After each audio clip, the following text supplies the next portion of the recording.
Hola, bienvenidos al estudio R-Ed y Cosmos que hoy está en Thales. Tenemos el honor de recibir a Yves Robbins. Yves Robbins, hola. Hola tú. Eres ex de Dassault, participaste en casi todas, pero las negociaciones para la venta del Rafale en Asia, en Europa, en Bélgica, en los Países Bajos, etcétera, ¿es eso? Sí. ¿Cuál era tu papel en ese entonces? En ese entonces yo estaba a cargo de muchas relaciones con todo lo que no era directamente el cliente, los medios de comunicación, los organismos constituidos, las instituciones académicas, a veces políticas, todo lo que contribuye en un país que es un cliente potencial para un avión de combate a alinear las diferentes estrellas que permiten lograr el éxito para ese avión. Las diferentes estrellas suelo decir que son 4. Están los elementos políticos, ¿no? Los elementos financieros, los elementos técnico-operativos y también los elementos industriales. Ok, y entonces, justamente, eso es lo interesante contigo, que pudiste ver las competencias que ganó el Rafale. No abordaremos todo porque aún hay temas sensibles hoy. Hablaremos de Corea del Sur, Singapur y Países Bajos, donde ganó el Rafale y donde al cliente le torcieron el brazo. Empezamos por Corea del Sur. Corea del Sur es una larga historia y es como una verdadera novela. Originalmente Corea necesitaba reemplazar cerca de un centenar de aviones de combate de generación antigua. Eran principalmente Northrop F-5 y F-4 Phantom, y Corea del Sur, desde hace mucho tiempo, estaba subordinada al sistema estadounidense. Los surcoreanos volaban únicamente con aviones estadounidenses. Pero en la época en que decidieron reemplazarlos, en el ámbito político se vivía lo que los coreanos llamaban la Sunshine Policy, la política del rayo de sol. Y ese rayo de sol consistía en abrirse un poco al mundo exterior, empezar a dialogar con Corea del Norte. Eso se ha cerrado desde entonces. En ese entonces las primeras familias pudieron reencontrarse con familiares que no veían desde la guerra de Corea. Fue realmente increíble seguir eso en los medios. Y eso vino acompañado de una voluntad del gobierno coreano y del ejército de la era coreana, de abrir sus fuentes de suministro y de acercarse a otros países occidentales proveedores de aviones de combate. Eso significa que hay una verdadera competencia. Por cierto, dices occidentales, pero los rusos participaron con el Sukhoi 30 y 5. Además, quedaron en último lugar en todos los criterios de evaluación. Entonces estaban el Eurofighter, el Rafale y el F-15 que realmente estaban en competencia y el Sukhoi 35 que quedó tan atrás que ni siquiera participó en las fases finales. Entonces dijiste que competían, al principio no lo creíamos. Cuando nos lo dijeron pensamos, pues no, de todas formas van a elegir a los estadounidenses. Y teníamos razón porque ya nos habían decepcionado antes, unos años antes, los coreanos intentaron reemplazar sus aviones de patrulla marítima. Y los dos finalistas eran el Atlántico II en servicio en la Marina Nacional. En el que yo serví. Exacto, y el P-13 Orión. Y después de una evaluación muy completa de la Marina coreana, fue el Atlántico el que ganó. Hasta tal punto que el contrato fue negociado y el día de la firma del contrato, un secretario de Estado francés llegó a Seúl. Y al bajar del avión, un miembro del gobierno coreano lo recibió. Muy entusiasmado, molesto, le dijo, escuche, lo sentimos, pero no vamos a poder firmar. Vamos a tener que elegir a Orient. Y entonces el representante del gobierno francés tomó el avión de regreso y volvió a París. Y este episodio dejó huellas bastante amargas en las relaciones bilaterales franco-coreanas, pero aún así quisimos intentarlo una segunda vez. Lo creíamos, ¿no? Pero nos sentimos un poco obligados a seguir el juego. ¿Por qué? Primero porque había una gran apertura de Corea hacia Francia en otros ámbitos. Corea había elegido el tren a grande vitesse. Fue una inversión enorme. Había un contrato muy grande con Alstom. Otros grandes industriales franceses estaban en negociaciones. Y había un acercamiento y un fortalecimiento de los lazos franco-coreanos.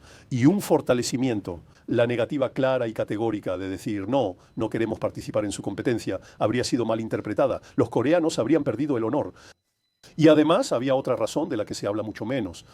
Es que en esa época teníamos muchas esperanzas puestas en Singapur. Y ahí, de verdad, Singapur nos había dado elementos que nos permitían pensar que realmente querían elegir el Rafale. Pero si dejábamos la puerta abierta al Eurofighter en Corea, y si por accidente, entre comillas, el Eurofighter llegaba a ser seleccionado por los coreanos, eso debilitaba considerablemente la posición del Rafale en Singapur. Así que no podíamos permitirnos no participar en la competencia coreana, aunque fuimos un poco a regañadientes y al principio no creíamos mucho en ello. Entonces, ¿la competencia aún así se lleva a cabo? La competencia se lleva a cabo de todos modos. Muy pronto los coreanos descartan el Sukhoi. ¿Por qué es inferior? Aquí no son temas diplomáticos, ¿verdad? No, no es realmente una cuestión de inferioridad técnico-operativa. El Sukhoi es un avión formidable y realmente tiene soluciones interesantes. Pero los coreanos entendieron muy rápido que en cuanto al soporte y el costo por hora de vuelo, la disponibilidad de repuestos era una pesadilla, de acuerdo, y entonces él, por eso lo digo. Porque en la evaluación, en todo caso, lo que sabemos de la evaluación, había 5 criterios y quedó en último lugar en cada uno de los 5 criterios, incluso en lo técnico. Es correcto, él es bueno. Pero muy inferior de todos modos, pero muy... Inferior de todos modos, es verdad. Sin fusión de datos ni radar de barrido electrónico activo. Absolutamente, absolutamente. Incluso es... Importante. Sí, totalmente, totalmente. Y entonces nos quedamos con el Eurofighter, el F-15 y el Rafale. El F-15 en un perímetro técnico operativo todavía relativamente poco claro, porque hay que recordar que estamos en los años 2000 y que el radar de barrido electrónico activo, seguimos usando antenas pasivas. Los F-15 estadounidenses todavía no vuelan con una antena activa. Bueno, ellos ofrecen la antena activa a Corea, pero los coreanos no están muy seguros de cuáles son las capacidades que este radar podrá alcanzar. Los franceses, ellos, antena de barrido electrónico con antena pasiva en servicio para la Marina, entre otros. Sí, pero Aún no está la antena activa. pero Es prometedora. y ella Permite pensar que realmente habrá actuaciones. interesantes. El F-15 prácticamente no tiene fusión de datos. Tiene un sistema de guerra electrónica claramente inferior al Spectra. Entonces, De manera técnico-operativa, el Rafale que se ofrece a Corea es claramente superior al F-15K. Eso está claro. El informe de evaluación lo demostrará después, absolutamente. ¿Cómo sabemos que el Rafale ganó? Porque inicialmente no planeaban compartirlo. Exactamente.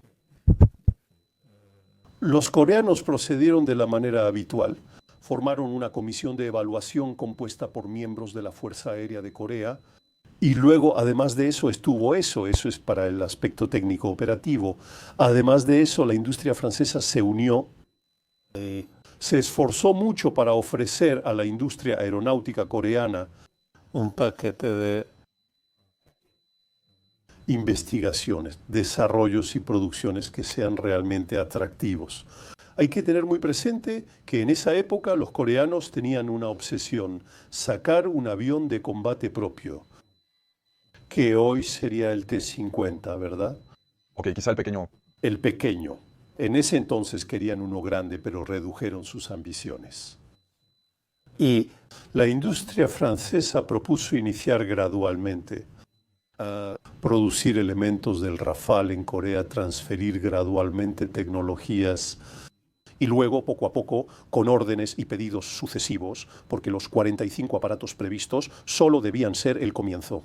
Se esperaban más lotes conforme llegaran nuevos pedidos. De transferir partes cada vez más grandes de la producción del Rafale para permitir al final que la industria coreana, gracias a las tecnologías que se han transferido, desarrolle su propio avión de combate en cooperación con la industria aeronáutica francesa. Era un buen plan, efectivamente. Y luego, obviamente, estaba lo financiero. Ahí hay que decir que nosotros hemos sido extremadamente favorecidos por la coyuntura. Estamos en una época en la que la tasa del dólar es muy alta y llegamos con el Rafale a una oferta que es el programa, el paquete del programa. Fueron 4.5 mil millones de dólares.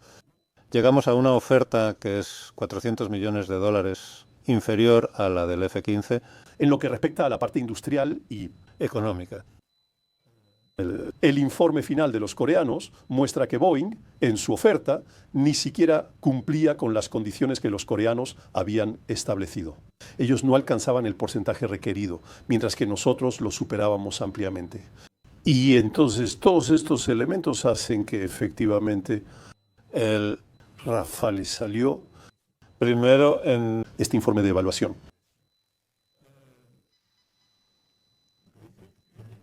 Una decisión depende de 4 factores, como mencioné. En ese momento entró en juego un factor que es el factor político. ¿Qué pasó? Fue el episodio de los Twin. Torres Gemelas. Hubo un despertar político de la administración Bush Quien retomó el control de manera extremadamente brutal sus relaciones con sus aliados. Ahí dejaron claro el mensaje a los coreanos de que no se trataba de elegir un avión que no fuera estadounidense. Y los Responsables de esta evaluación coreana aceptaron que les extendieran el brazo así. No, realmente, los coreanos estaban molestos. ellos No lo mostraban. Hasta el día en que una noche, un domingo por la noche, en el noticiero del canal principal de Corea, aparece un personaje con el rostro difuminado. pixelado, quien Lo entrevista el periodista y quien explica que la competencia fue amañada, simplemente sesgada.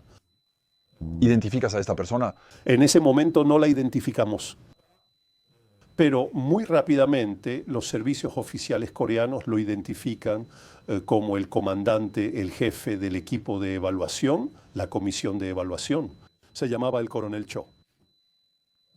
Es arrestado, es encarcelado, Por decir la verdad, por decir la verdad. molesto. Entonces, obviamente, no podemos encarcelarlo por decir la verdad. Entonces, ¿qué hacemos? Bueno, vamos a buscar a alguien que sea consultor de industriales coreanos y que tenga relaciones con los industriales franceses.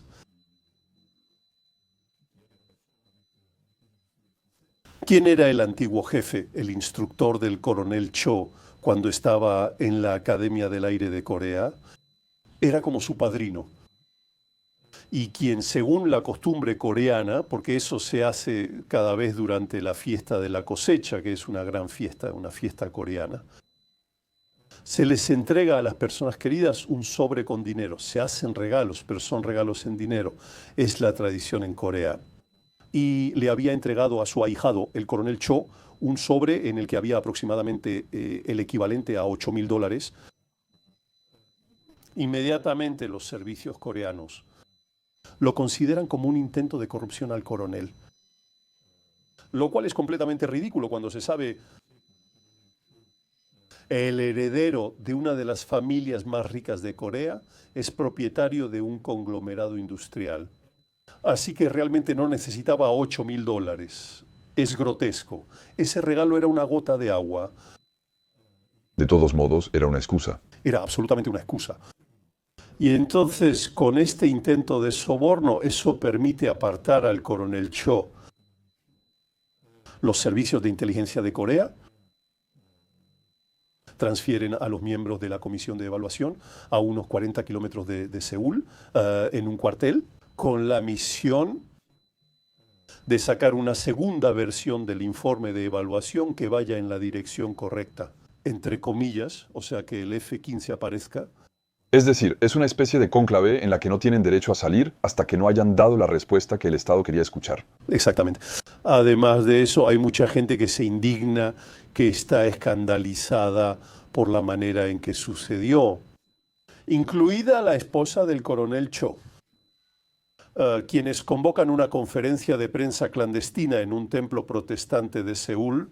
En esta conferencia de prensa, en ese templo protestante, ella entrega a los periodistas que están ahí en una memoria USB una copia del informe de evaluación, que era confidencial hasta ese momento, que era confidencial, por supuesto.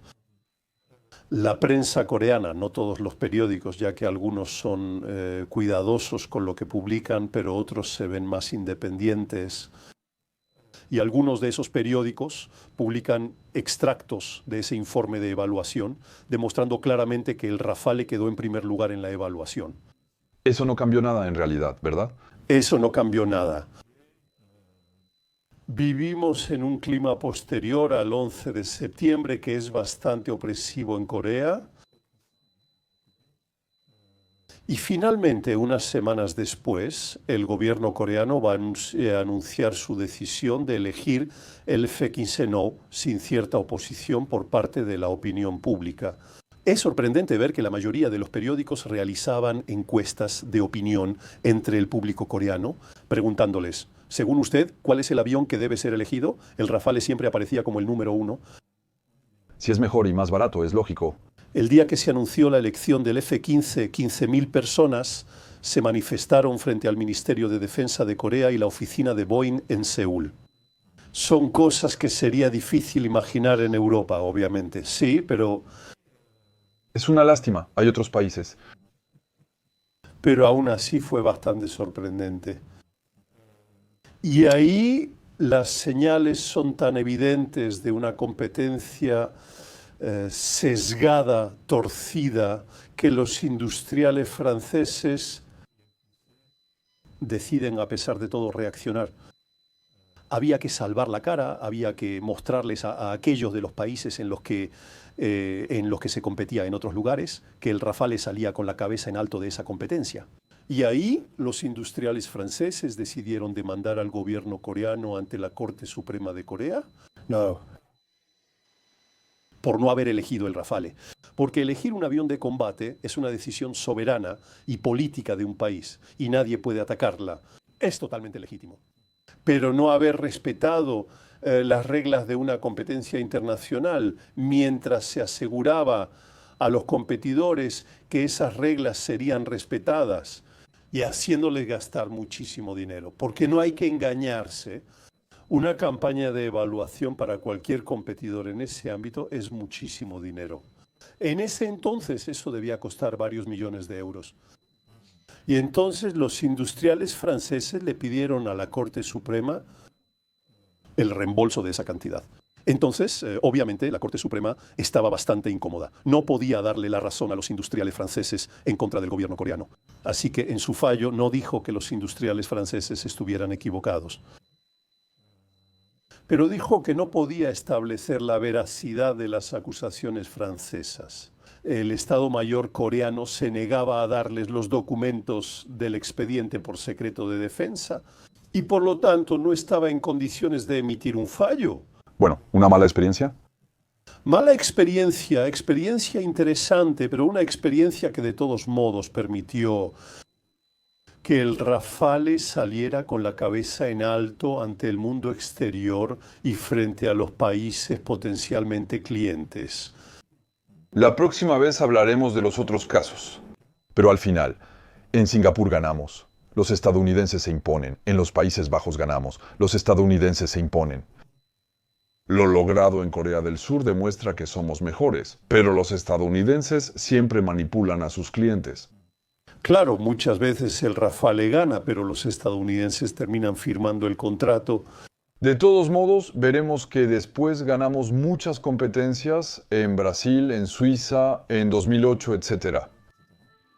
Por suerte, otros países como Egipto e India finalmente dieron el paso. Porque en realidad son países que logran ser independientes respecto a Estados Unidos. Ese era principalmente el factor que bloqueaba al Rafale hasta ese momento. Sí, el Rafale logró establecer su superioridad técnico-operacional.